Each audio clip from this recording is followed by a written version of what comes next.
They we had Epic Fury, which was the kinetic portion.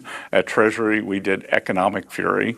What goes little publicized is, on the kinetic side, Air Force is wiped out, Navy is wiped out, a big portion of their missiles, more importantly, their missile production.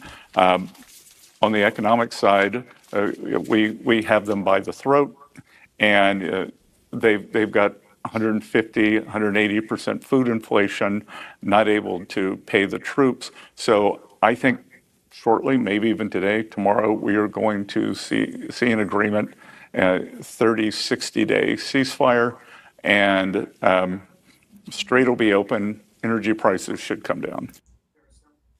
Yeah, he's delusional. I mean, good God. Look at that admission of food prices too. What kind of war are we fighting here? I know what kind of war we're fighting. We're killing everything in sight and starving people and everything else. Yeah, it's horrible what we're doing. It really is. Well, look, there has been a shift in U.S. policy in the Trump administration policy. I got another what I call indicator. The intelligence cat at Sitcom has been taken down. So let me try to explain what that means. Before the war started on the 28th of February, at the Central Command headquarters up here at MacDill Air Force Base, just north of me, they stood up a crisis action team.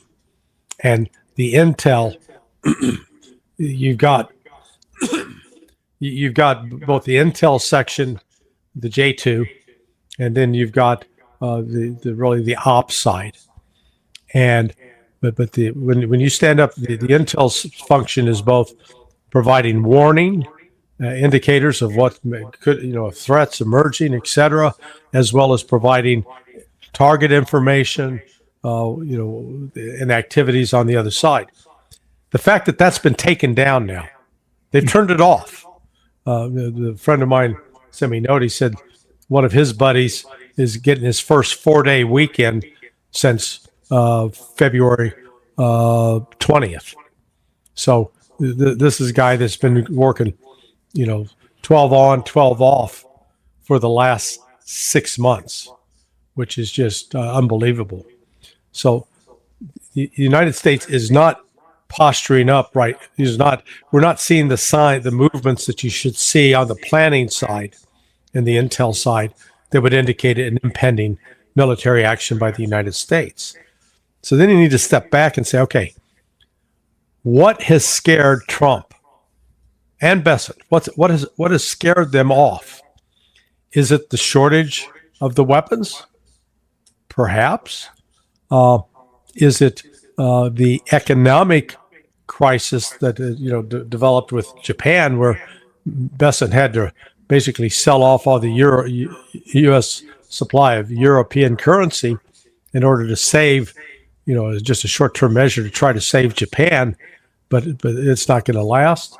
But anyway, something has caused the United States to shift its operational focus, and Trump is not, he's not sending out tweets. Now, as soon as I say this, he'll prove me a liar, but we're not seeing his true social post threatening to end the civilization in Iran every other day. So I think the United States now is seriously trying to disengage, to get out of this, and to get the oil and other commodities moving, or at least create the potential for ships to move in and out. Even if the ships can move in and out, and I wrote about this last night on Sonar 21, there is so much structural damage to the oil and gas infrastructure throughout the region that it may be not only months, it may be years before some of that is repaired, particularly in the gas fields in Qatar, Ras Laffan. So this is, we're in some deep economic trouble.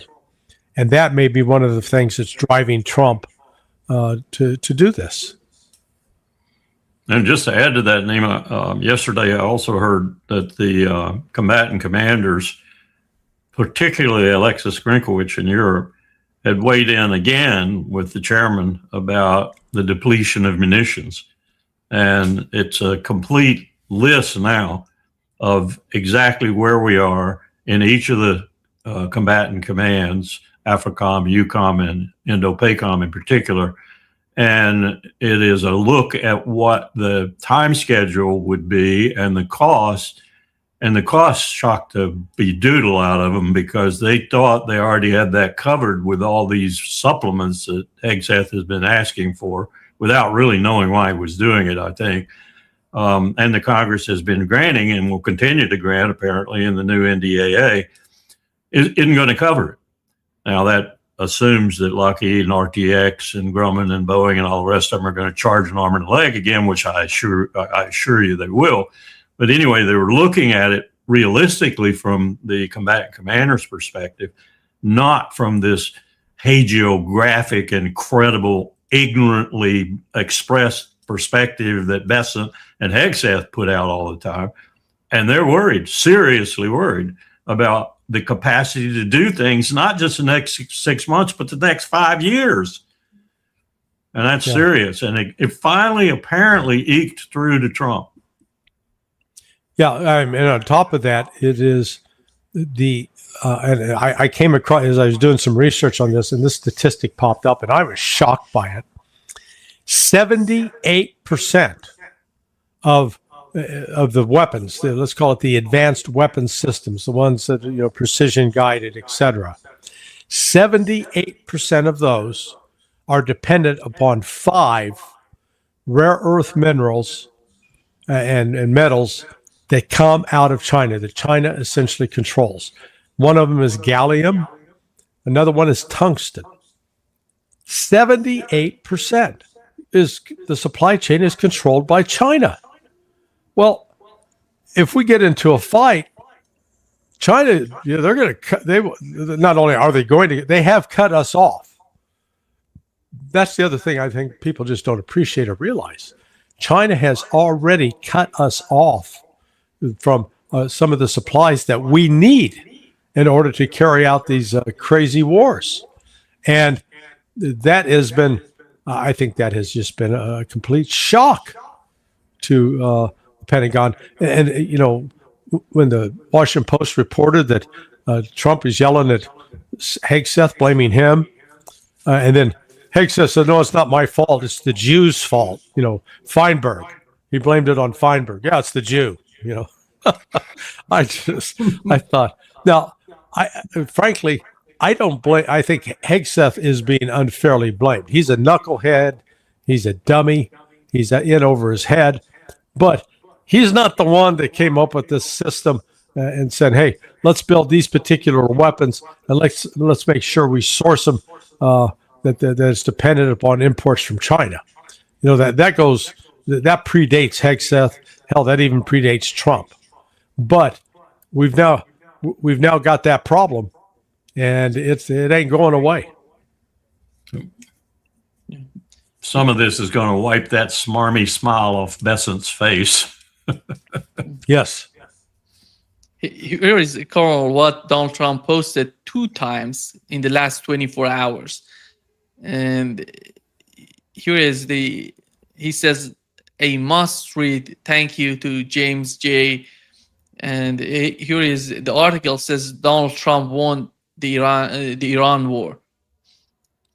The article is about how he has won, and Donald Trump is. It means that I don't know what does that mean for you. Sharing 2 times and insisting that he has won the war. Is he seeking for some sort of off-ramp, in your opinion, or is the off-ramp there to grab it, in your opinion? You talking to me? Yeah. Yeah. Well, the last lines were the cutest. They're absolutely darling. It says, in essence, if you read those words carefully, I think, I surrender. I surrender. I will do everything I possibly can to make what I'm saying right now, which is impossible, to come true in whole, at least partially come true in a way that I can lie about it and get the American people to swallow it. That's really what he's saying. And I hope he's right. I hope we have seen through the darkness to some kind of light that says, we got to stop this. And I don't care how we do it. Just tell me what to say and I'll say it and we'll stop it. The fly in that ointment, the all seeing, all knowing guy who's going to derail all of this lives in Jerusalem or somewhere near. Bibi Netanyahu is hard at work on several issues that are going to derail all of this unless Trump is willing to put his boot down on him. The first one is this Gaza Humanitarian Foundation, where he has turned everything that was decided by these big boys who donated all the money and everything. He's turned it all around, and he's made it, and he knows he's done this. He's made it incumbent on what Hamas says it will do and agrees to do with regard basically to disarming. And they have said absolutely no, don't want to have anything to do with your deal. We're out of here. We'll continue the war however we can. We're not going to do this. He knew that would happen. He damn well knew that would happen because now he's just going to continue to kill people there. What's he doing in Lebanon? A similar thing. He is positioning himself right now and has already started movement to a certain extent. In fact, Aoun said something about it the other day. A couple of the people in Italy said something about it too. Why is he doing this? He's moving forces and he started to kill people again. He started to use kinetic action north of the line where he is supposed to be stabilized right now in Lebanon. This is a recipe for Iran doing something to Israel, which is what he's trying to incite, I'm sure. All to say, and there's plenty more, but all to say that Bibi is the spoilsport here. He's going to more and more, he's going to step into this and make sure that this war with his prime enemy that he has promised the Israeli people, and the Jewish population in particular, he will win and rid them of their biggest threat in the region, according to Bibi, will happen. And it hasn't happened. In fact, its reverse seems to be unfolding. He's got to do something, and he's going to stop this whole thing right in its track, I think. Ari, who is the biggest enemy of Israel in the region? Bibi Netanyahu. Thank you. You hit it. Israel is, I mean, it's both humorous, but it's true. Israel is its own biggest enemy. The notion that the Turks or the Iranians or hell, even the Saudis are sitting around plotting, saying, "Oh man, how can we kill us some Jews?" That's just an Israeli trope put out there. It's Israel's own actions that have completely alienated the other people in the region. When you talk about, if your standard is okay, what's the definition of a country that poses a threat? Does it launch military operations against its neighbors without warning? Does it routinely kill civilians? On those two issues alone, that's Israel. There is no other country in the region that does those two things. So I had a phone conversation last night with an old friend who's Jewish, and man, he was lamenting the craziness of Netanyahu and the Zionists.